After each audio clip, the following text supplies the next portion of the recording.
आप सबका यहाँ स्वागत है।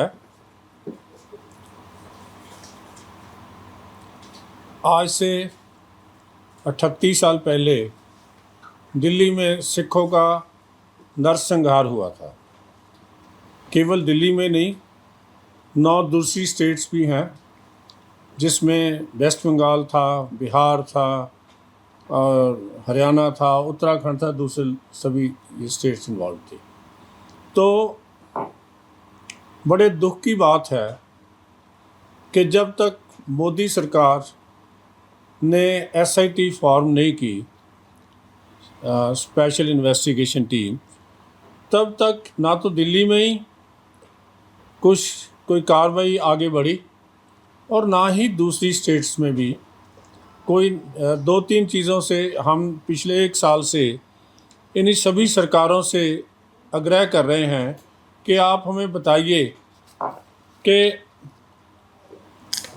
कितने केसेस जो हैं वो रजिस्टर हुए थे, मर्डर के, आगजनी के, ये दूसरी चीज़ों के लोगों को, और इसमें कितने लोगों को आपने सज़ा करवाई है,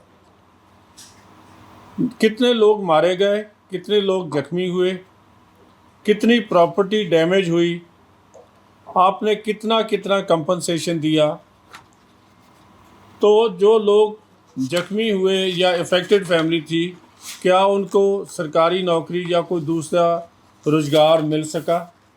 और इसके अलावा कई जगह ऐसा था कि पुलिस या तो मूक दर्शक बनी रही या आप भी हमले में शामिल थी, क्योंकि जब भी कोई वारदात होती है या तो मुद्दई कोई व्यक्ति जो पीड़ित हो वो उसका कंप्लेनेंट बने या कोई विटनेस कंप्लेनेंट बने या पुलिस सुओ मोटो कर सकती है। अगर ये भी नहीं तो अदालत भी सुओ मोटो नोटिस ले सकती है अखबारी खबर का या सिचुएशन का। पर इस नरसंहार में ऐसा कुछ नहीं हुआ। ना तो पुलिस की तरफ से मुकदमे दर्ज हुए, ना ही किसी कोई एविडेंस को ज़्यादा विटनेस आगे आए, और ना ही अदालतों ने ऐसा मुकदमा दर्ज किया। ये बड़ी एक विडंबना है। जब तक दिल्ली में श्री मदन लाल खुराना जी मुख्यमंत्री नहीं बने और देश में श्री नरेंद्र भाई मोदी जी प्रधानमंत्री नहीं बने, तो हम पिछले 1 साल से ज़्यादा समय से हमने ये भी पूछा था कि कितने पुलिस वाले कन्विक्ट हुए जिन्होंने ऐसा किया, तो अभी कितने केस पेंडिंग है। तो लेकिन बदकिस्मती की बात है कि एक तो बिहार स्टेट ने जवाब भेजा है, उसमें भी उन्होंने कहा कि हमारे 3 आदमी वह गुरुद्वारे के ग्रंथी समेत मारे गए थे, लेकिन उसके लिए किसी को सज़ा हुई हो ऐसी बात का उन्होंने जिक्र नहीं किया। पैसे जो हैं 3.5 लाख रुपया पहले पैकेज दिया था और उसके बाद मोदी जी ने 5 लाख रुपया 2014 में फिर दिया, 16 दिसंबर 2014 को। अभी तक किसी पुलिस वाले को सज़ा नहीं हुई और कोई भी केस पेंडिंग नहीं है। वहाँ सभी फैमिलीज़ को कंपनसेट होगा। 13 लोगों की प्रॉपर्टी, रहायशी जो है वो घर गिराए गए थे। 255 जो है वो उनकी कारोबारी या इंडस्ट्रियल प्रॉपर्टीज़ को डैमेज हुआ था। नुकसान तो बहुत बड़ा हुआ। कंपनसेशन क्या मिली ये नहीं, अभी कंपनसेशन तो वही है जो मोदी साहब ने दिया था। इसी तरह ही दिल्ली सरकार को भी हमने लिखा था, क्योंकि सबसे बड़ा नरसंहार यहीं हुआ है। तो दिल्ली की सरकार की तरफ से तो इसमें बहुत ज़्यादा जवाब नहीं आया, लेकिन ये रिप्लाई हमें दिल्ली पुलिस की तरफ से आई है। तो दिल्ली पुलिस का कहना है कि ये SIT जो अभी गवर्नमेंट ऑफ इंडिया ने फॉर्म की है, वो जो इन्वेस्टिगेशन कर रही है वो अलग से है। उससे पहले जितने भी केसेस हैं वो उनमें से जो है these all cases have been decided, और उसमें कुछ भी बाकी नहीं है। जैसे उन्होंने कहा, a total number of 442 person have been convicted in 39 chargesheets cases in 1984 riots. 442 आदमियों को सजा हुई सारी। तो मरने वाले कितने थे? 3000 के करीब जो उनका लिखते हैं। हाँ जी, 650 राइट केसेस रजिस्टर हुए थे। तो बहुत लोग जो है वो सज़ा से बच गए। कितनी प्रॉपर्टी डैमेज हुई? कहते ये हमारा काम नहीं है, ये आप उनसे पूछिए। और जो 13 केसेस थे, 25 cases were registered against the police personal in 1984 rights. इसमें से 12 केस डिसाइड हुए, जो 12 के 12 बरी हो गए। अभी 11 रहते हैं, उसकी रिपोर्ट आनी बाकी है। सो किसी भी पुलिस अफसर को अपनी ड्यूटी में कोताही करने के लिए या अपराधियों को साथ देने के लिए अभी तक सज़ा नहीं हुई, और केवल हमारी टोटल डिपेंडेंसी जो है वो SIT पे है, जिसका काम जो है अभी तक श्लाघा योग है। अच्छा काम किया जा रहा है। ये दिल्ली पुलिस की तरफ से भी हमें यही आया है कि जो SIT फॉर्म हुई है वो काम कर रही है। बाकी जानकारी आप उनसे लीजिए। हम आशा करते हैं कि ये सभी लोग कन्विक्ट हों, सभी लोग जो है इन सभी को कंपनसेशन मिले जैसे हम चाहते थे, इनको रोज़गार भी मिले।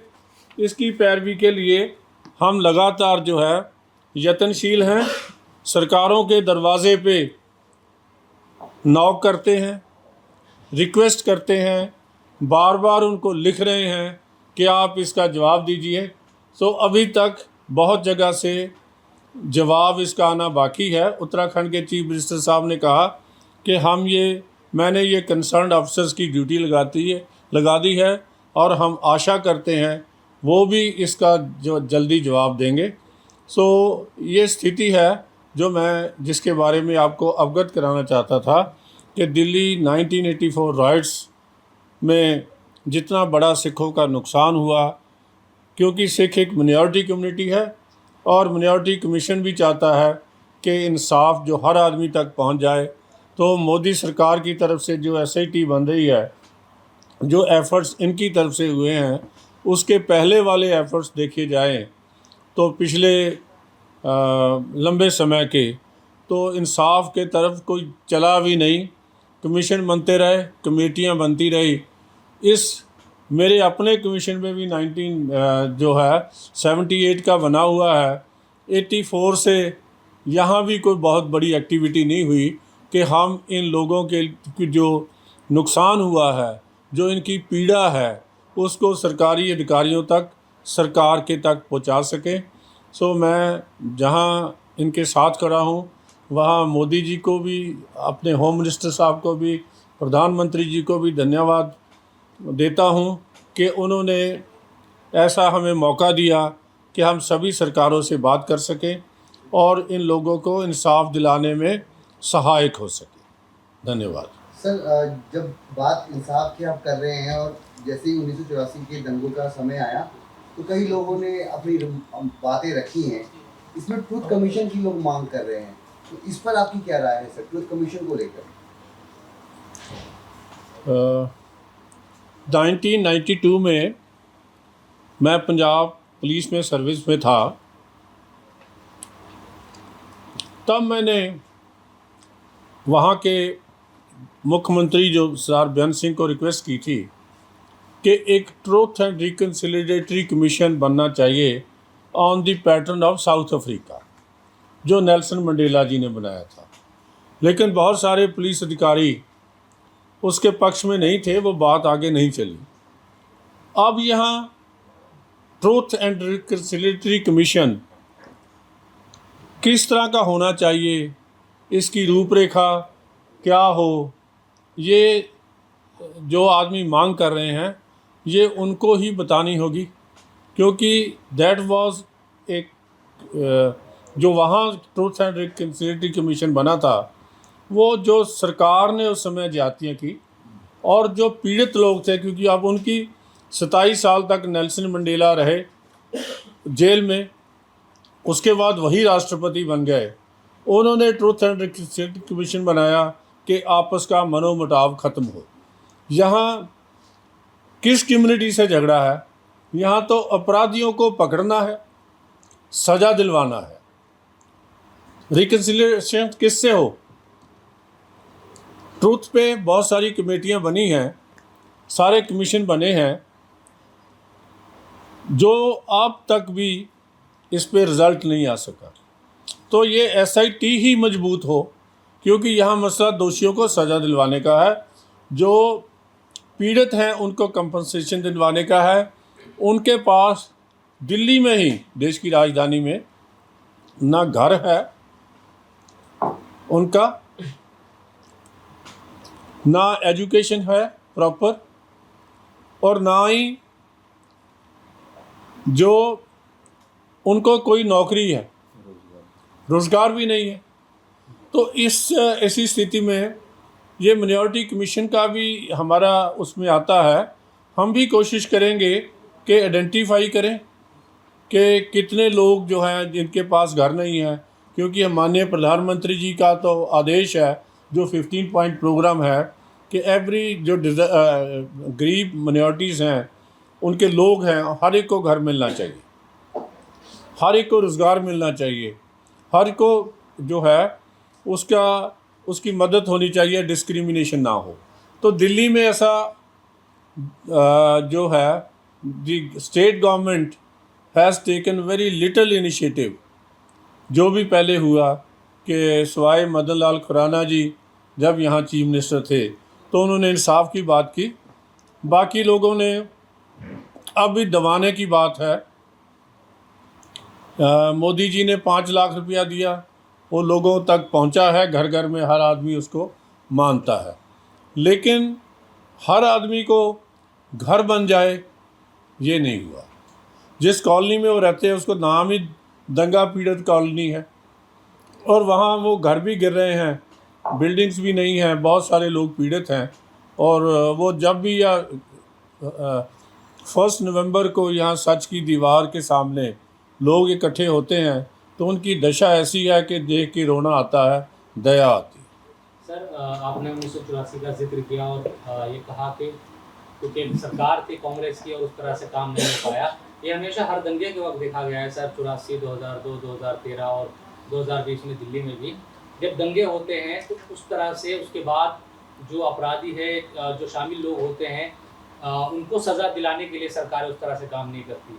ये हमेशा है। अभी 2002 का बिल्किस बानो का इशू भी उस तरह का है कि उनको छोड़ दिया गया है जो दोषी थे सरकार के ही आदेश पर।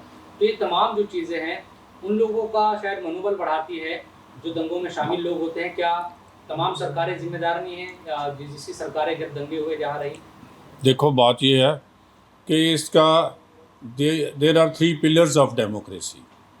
पहला लेजिस्लेचर है, दूसरा ब्यूरोक्रेसी है जो उनके कहने पे काम करती है, तीसरी जो वाच करती है वो जुडिशरी है।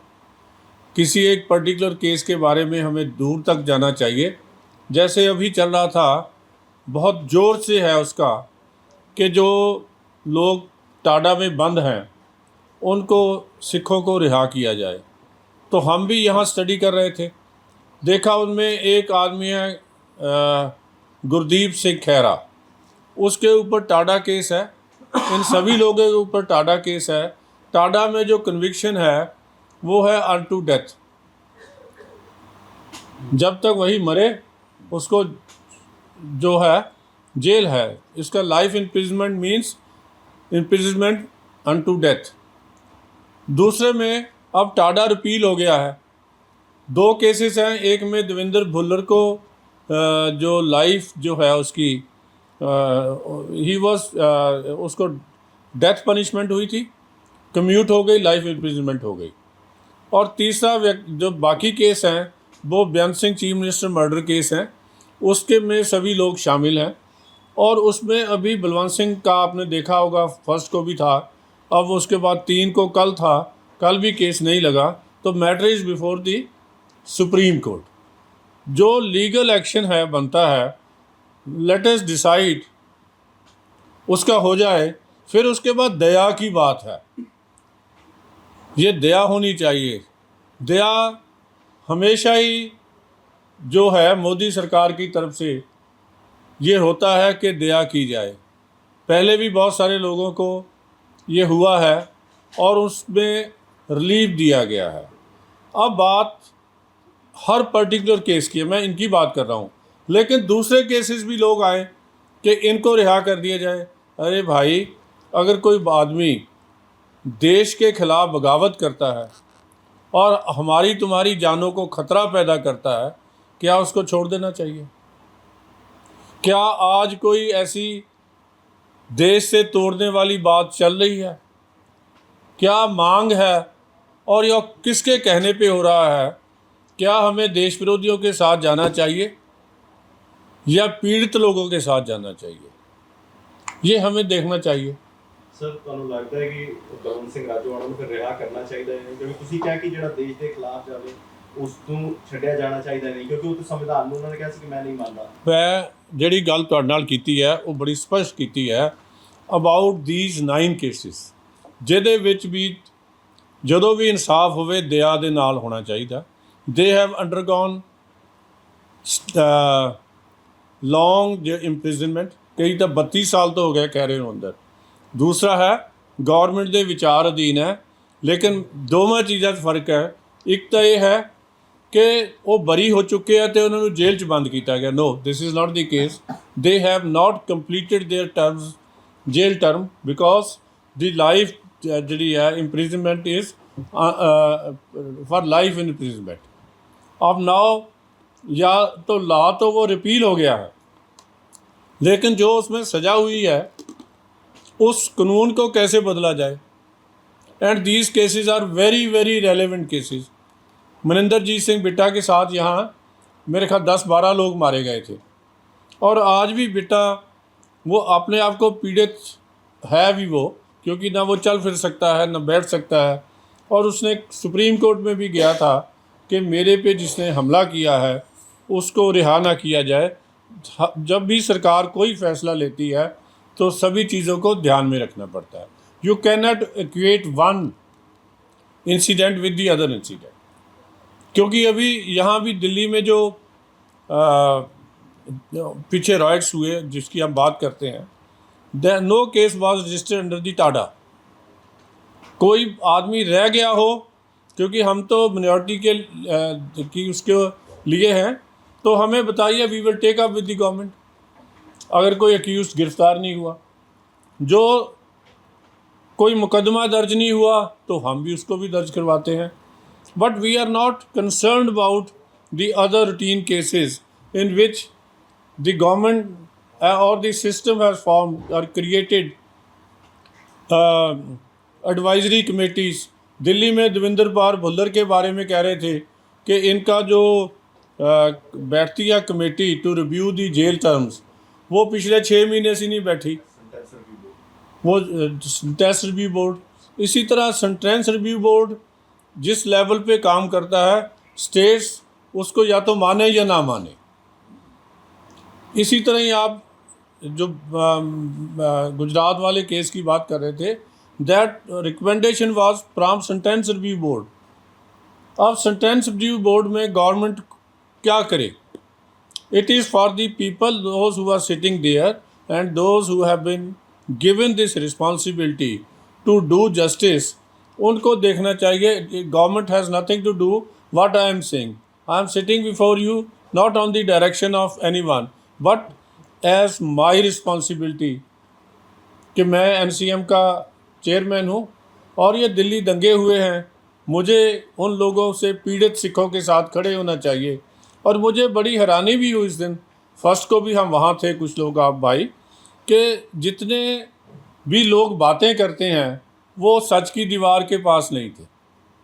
स्टेटमेंट दे देना और किसी के पीड़ित के साथ खड़ा होना, दो अलग अलग बातें हैं। Thank you very much. मैंने इतने कहा। छोटा सवाल है, कितने स्टेटां को सर मंगया गया डेटा? ये 9 स्टेटां तो मंगया गया। सर 9 में से कितनों ने अभी दे दिया है, कितनों का बाकी है? दिया सच में तो किसी ने भी नहीं। बिहार ने ये नहीं बताया कि ये जो लोग मारे गए हैं इनको सजा, इनके कातलों को सजा हो गई। We are writing them back कि ये तो बता दो प्रॉपर्टी जिनकी डैमेज हुई, लिस्ट ऑफ उनका क्या, हाँ सूची भेजो, हर एक से पता चले कि हर एक को कंपनसेशन मिली और क्या कंपनसेशन थी। अगर किसी का 10 करोड़ का डैमेज हुआ तो 5 लाख मोदी जी के देने से मैं समझता हूँ एक थोड़ी दवाई तो है, लेकिन कंपनसेशन नहीं है। वो तो स्टेट गवर्नमेंट को देखना चाहिए उसको कैसे रिलीफ दिया जाए, और वहाँ से 84 से 2014 तक ये एक्सरसाइज क्यों नहीं हुई। तो पिछली सारी सरकारें जिम्मेदार हैं इसके लिए। देखिए जो सामने सच है वो आप देख लीजिए, जो सच है वो तो सबके सामने होना चाहिए। You can have copy of my letter if you need, कि जिस जो हमने इनको लिखा था वो आपको दे देते हैं। इसके लिखने का कारण यही है कि हमें भी लगता है कि पीड़ितों को जो मुआवजा और जो प्यार मिलना चाहिए था वो मुआवजा और उसके साथ संवेदना से उनके हक़ में लिखा नहीं गया, उनके साथ फैसला नहीं हुआ।